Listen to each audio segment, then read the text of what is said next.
Bonjour tout le monde, ça faisait longtemps qu'on s'était pas retrouvés dans ce décor pour parler de lecture et aujourd'hui j'aimerais vous parler en particulier d'une œuvre qui est le manga Berserk de Kentaro Miura. Alors pour reprendre un petit peu les bases, donc Berserk c'est une œuvre qui est donc écrite et dessinée par Kentaro Miura qui est décédé en 2021. Donc aujourd'hui c'est une œuvre qui continue d'être publiée parce que c'est poursuivi par les assistants du mangaka qui ont repris l'œuvre. Il leur avait confié finalement l'histoire, ce qu'ils voulaient, enfin l'ensemble de l'histoire, ce qu'ils voulaient pour la fin de son œuvre. Donc c'est perpétué aujourd'hui par eux. C'est un truc que je trouve assez intéressant parce que c'est un rôle d'assistant qui est souvent un peu oublié on va dire dans la publication des mangas, alors qu'ils ont quand même un rôle assez important en général.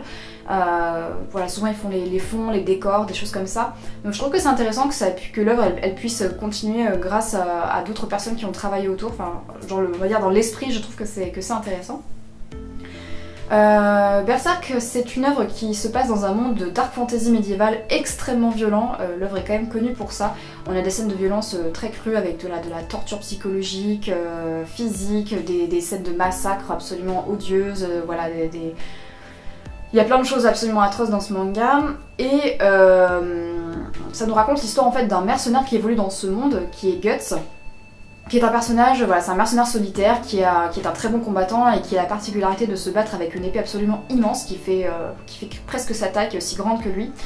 Et un jour il va croiser la route d'une troupe de mercenaires qui s'appelle la troupe du Faucon et qui est menée par un personnage assez mystérieux et charismatique qui s'appelle Griffith. Et on va suivre un peu la relation entre ces deux personnages, les ambitions de chacun d'entre eux et voilà, un peu les pérégrinations de cette troupe et de tous les drames qui peuvent s'en suivre autour. Pour donner un peu de contexte, aujourd'hui il y a une quarantaine de tomes sur Berserk, moi je me suis arrêtée au tome 14. Alors sans spoiler, je mettrai des codes pour des timers pardon, dans la description pour les moments où je spoil si vous ne voulez pas vous faire spoiler. Je me suis arrêtée au tome 14 et ça correspond dans l'histoire à peu près, c'est un tome après l'événement très important qui a lieu dans Berserk et qui bascule un peu, qui fait un peu basculer l'histoire. Un peu le clutch du scénario. Je me suis arrêtée là à peu près. Et aujourd'hui, j'ai pas particulièrement envie de continuer ma lecture d'après ce volume-là. Et beaucoup de gens, je pense, doivent se dire que c'est que c'est à cause de l'événement qui a eu lieu avant, du gros événement. Alors j'ai envie de vous dire, j'avais envie d'arrêter ma lecture de Berserk avant cet événement-là, et justement, comme je savais qu'il y avait quelque chose d'important qui se passait, j'ai continué pour voir. Mais j'avais envie d'arrêter ma lecture avant, c'est d'autres éléments qui m'ont interpellée avant même cet événement-là. Alors il y a une chose d'abord avant d'entrer dans le vif du sujet sur laquelle j'ai envie de faire un petit point, c'est le dessin de Miura qui est adulé, qui est beaucoup mis en avant. Et moi je suis pas très fan du dessin de Miura. Alors je suis un peu mitigée là-dessus parce que déjà voilà, il y a mes goûts, c'est vraiment très personnel. Je pense l'appréciation d'un style graphique ou non.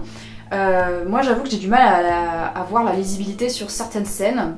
Il y a vraiment aussi des types de chara-design qui me gênent profondément ou qui me parlent pas du tout.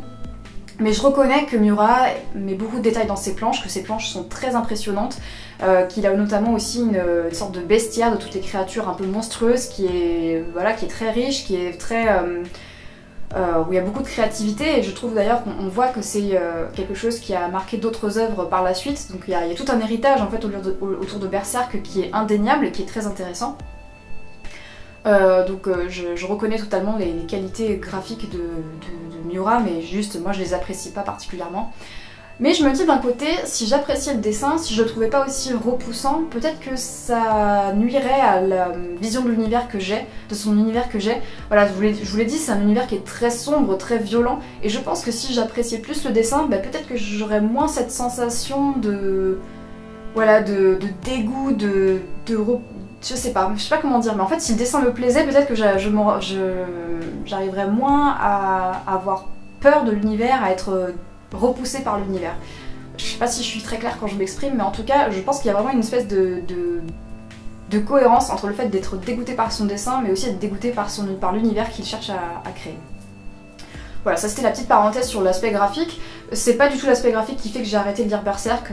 Je peux vous donner un exemple d'œuvre où par exemple l'aspect graphique m'a jamais rebuté, c'est Hunter x Hunter. Voilà, le dessin de Hunter x Hunter est comment dire, pas du tout à mon goût. Enfin, il y a plein de choses que je trouve pas très belles dans ce manga, et pourtant c'est un manga que j'aime beaucoup parce que je le trouve très créatif et inventif sur plein d'autres aspects. Et très prenant. Donc voilà, l'aspect graphique n'est pas quelque chose qui va me bloquer quand je vais découvrir une œuvre, ou en tout cas pas que. Ce qui m'a vraiment dérangé dans Berserk et agacé, c'est cette mise en scène à répétition de viol sur des personnages féminins. Alors avant d'aller plus loin, je tiens juste à dire que si c'est un sujet qui vous met mal à l'aise, qui vous trigger pour quelconque raison, voilà, ne continuez pas la vidéo, préservez-vous bien sûr. Je vais juste préciser 2-3 choses avant de continuer. Encore une fois, c'est pas parce que je vais critiquer un aspect en particulier de l'œuvre que ça invalide tout le reste. Je reconnais complètement les qualités graphiques de Berserk, je l'ai déjà dit, et il y a aussi plein d'aspects scénaristiques que je trouve très bien vus et très intéressants. Mais là, j'avais vraiment envie de me concentrer aujourd'hui sur cet aspect-là parce que je l'ai rarement vu évoqué auparavant. La deuxième chose que je tiens à dire, c'est qu'évidemment je n'ai pas fini l'œuvre puisque je me suis arrêtée au tome 14, donc il y a peut-être des arguments scénaristiques qui viendront invalider ce que je dis, mais ça n'empêche pas que ce qui m'a rebuté sur ces 14 premiers tomes, ce qui m'a gêné en tout cas, ça veut pas dire que c'est illégitime et que ce n'est pas valable, c'est un vrai ressenti, c'est des choses qui sont présentes et qu'on peut quand même critiquer et analyser, je pense. Je vous l'ai dit, Berserk, on évolue dans un univers qui est extrêmement violent, avec des guerres, des massacres, et à ce titre, l'œuvre nous met en scène des viols, comme acte souvent de guerre, hein. Voilà, le viol est souvent considéré comme une arme de guerre pour non pas... et c'est non pas perçu comme une relation sexuelle, mais c'est perçu comme vraiment un acte de domination pour montrer son pouvoir. Et c'est à ce titre-là, je pense qu'il est choisi d'être représenté dans Berserk. Alors, juste pour résumer ce que je vais vous expliquer après, il y a 3 choses qui me gênent dans la mise en scène de ces viols à répétition. C'est la représentation des corps féminins, la mise en scène, vraiment l'érotisation, l'esthétisation, le male gaze en fait qui s'ensuit, et ensuite les conséquences scénaristiques que ça peut avoir derrière sur l'œuvre ou pas. La première chose qui m'a frappée, c'est les corps féminins qui sont vraiment tous identiques, nus. Même type de corps, même mensuration, même peau très lisse, avec quasiment pas ou peu de cicatrices, dans un univers où il y a quand même des maladies, des gens qui ont des blessures de guerre, il y a différents types de corpulences en fait. Typiquement, quand on voit la variété des chara-design, des hommes, des monstres, des créatures monstrueuses qu'a créé Miura, et qu'on voit à quel point les corps féminins sont tous identiques, il y a juste un énorme problème en fait. Les hommes ont des musculatures, des tailles, des corpulences très très différentes. Les femmes sont toutes pareilles, elles sont toutes identiques. Et là, c'est pas une paresse de dessin. C'est clairement un besoin de montrer des corps tels qu'ils les fantasment, je pense. Ces corps sont tous identiques, ils sont aussi des corps qui font très juvéniles, très très jeunes, avec une peau très lisse qu'on aurait hyper sexualisée, et il y a un côté où on penche un peu vers un regard un peu pédopornographique qui est quand même extrêmement suggéré, je trouve, et Miura en était clairement pas à son premier coup d'essai, puisqu'il avait déjà publié une œuvre, un autre manga dont j'ai oublié le nom, je réinsérerai ça là, où il y a à peu près ce même type de représentation et de scènes très suggestives qui m'interroge quand même, hein, qui voilà, pose problème pour moi. Alors c'est pas quelque chose qui est spécifique à Miura, hein. On le sait qu'il y a beaucoup de ce genre de représentation encore dans la BD, que ce soit la BD manga japonaise mais aussi en Occident. On a eu le cas récemment avec Bastien Vidas et plusieurs de ses ouvrages. Donc voilà, cette représentation, moi, elle me pose vraiment problème. Comment se fait-il qu'on ne voit jamais de vieilles dames, de guerrières, de femmes avec de différentes corpulences se faire agresser? Non, ce sont toujours des corps très jeunes et sexualisés qui sont mis en scène et violés. C'est assez horrible et voilà, enfin, pour moi, pas du tout cohérent avec l'univers, et c'est vraiment une des choses qui m'a sorti, je pense, aussi de Berserk, c'est-à-dire que au lieu de voir... Bon, déjà, la représentation même du viol, elle est très questionnable et on va en reparler après, mais cette façon de mettre des corps aussi parfaits à ce moment-là, dans une œuvre où tout est censé nous repousser, être dégoûtant, où il y a voilà, plein de gens qui sont blessés, etc., elle est pas cohérente, elle me sort déjà du truc. Elle me sort de l'univers, elle me sort de sa cohérence. La deuxième chose que je pense qui est qui m'a beaucoup dérangée, c'est la mise en scène de ces agressions. C'est toujours une mise en scène qui est très impressionnante, qui se veut spectaculaire, et pour moi qui est érotisée, vraiment, avec des plans toujours sur les corps féminins, quasiment jamais sur la personne qui agresse. On zoome vraiment sur les parties des corps féminins, on découpe en fait presque leur corps. Il y a souvent aussi des témoins des agressions. Il y a un spectateur qui, pas nous, hein, mais un autre personnage qui regarde, et ça c'est vraiment très récurrent, enfin quasiment systématiquement, il y a un troisième personnage ou d'autres personnages qui assistent à la scène. Et il y a un truc assez intéressant il y a 2 choses en fait qui pour moi viennent apporter un peu d'éléments à cette mise en scène. C'est déjà, typiquement il y a un personnage féminin qui a une relation sexuelle consentie et qui plus tard subit un viol. Ses expressions de visage durant le rapport consenti et le viol n'ont strictement... Enfin, il n'y a pas de différence en fait. Littéralement, on a l'impression qu'elle kiffe les deux moments. C'est ça, enfin c'est très très bizarre, c'est très particulier. On n'a pas l'impression en fait qu'il y a une différence de ce qu'elle subit à ce moment-là. Elle a vraiment des expressions qui sont très proches. Enfin, en tout cas, c'est très dur de lire la différence sur son visage. Il y a une deuxième chose qui pour moi m'interpelle, c'est que dans l'œuvre, donc les agressions sexuelles sont commises systématiquement sur des personnages féminins, sauf une fois où on voit un jeune garçon donc, qui subit une agression sexuelle, donc c'est Guts, le personnage principal, qui est victime de pédophilie. La mise en scène n'a strictement rien à voir. Aucun zoom sur le corps, pas de découpage du corps de l'enfant, ni de l'agresseur.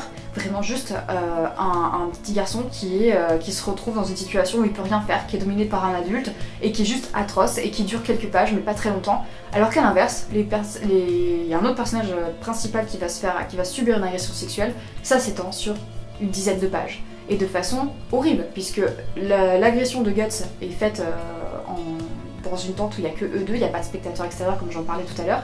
L'agression de Casca, c'est une arène. Il y a tout un public pour regarder ça, donc Guts justement. Et c'est pareil, on voit quasiment pas trop l'agresseur, au final on le voit mais très peu, c'est vraiment elle où on voit son corps qui est martyrisé, qui est agressé. Ça aurait pu être amené d'une autre façon à mon avis, et est-ce qu'il y a vraiment besoin de montrer tous les détails de son corps de cette façon-là? Je pense pas, et je pense que c'est une scène qui se veut subversive, qui se veut provocante, choquante, spectaculaire. Moi personnellement, ça m'a juste sorti du truc, j'y croyais pas un instant, je me suis dit mais c'est complètement... Enfin, la mise en scène du truc, le corps de Casca à ce moment-là, ses expressions, tout, il y avait rien qui je me disais mais... Enfin, j'y crois pas en fait, je n'y crois pas, ce n'est pas... je ne vois en fait que le fantasme d'un mec qui a voulu dessiner ce corps-là pour...